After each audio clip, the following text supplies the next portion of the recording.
الأم المغربية في رمضان. فيقوا نوضو غير أذن باقي ما درت حتى حاجة للفطور، راه باقا 6 السوايع راه نطيبو حنا.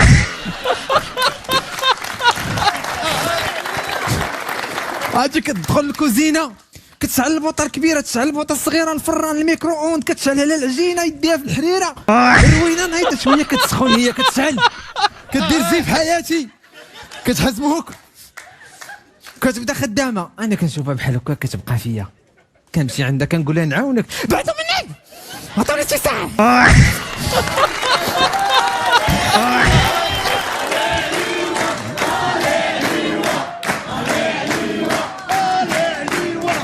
بعدوا مني عطوني شي ساعه خرج عليا. كنمشي للصالون كنجلس شويه، كتجي توقف في الصالون، واش انا مصنوعه من الحديد؟ من الصباح وانا واقفه في الكوزينه وتقول شي واحد جا طلع عليا ولا قال لي نعاونك. قلت لها دابا واش نوضو نعاونوك ولا نجلسو في الصالون؟ ديروا اللي بغيتو، ديروا اللي بغيتو، انا نهز لابيتو والله ما تعرفوني فين زدت.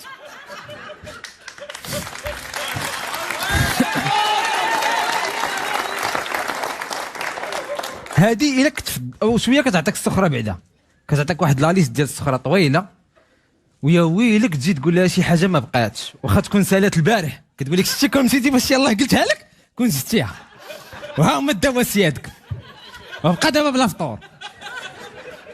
وفي الفطور كتحط لك الحريره والبطبوط ناشف خاوي، كتقول هذا البطبوط مالو ما معمرش، يبقى كون زدتي داك الشيء اللي وصيت لك عليه كون لقيتي البطبوط معمر.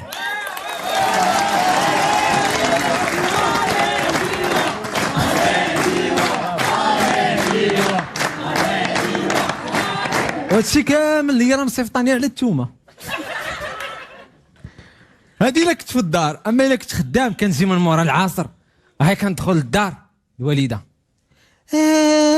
جيتي علاش ما دايريش بحسابي الفطور ولا شنو؟ مشي لا كنا بغينا نقول لك جيب معاك الباريزيان، يعني سير دور جيب الباريزيان، عرفتي؟ كنمشي نجيب الباريزيان الغد ليه درت بحسابي، جبت معايا الباريزيان، مع دخلت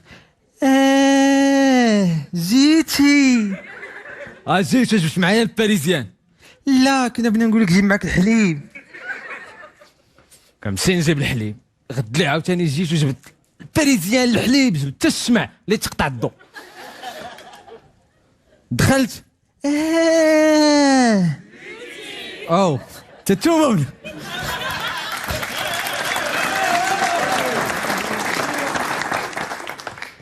قلت لها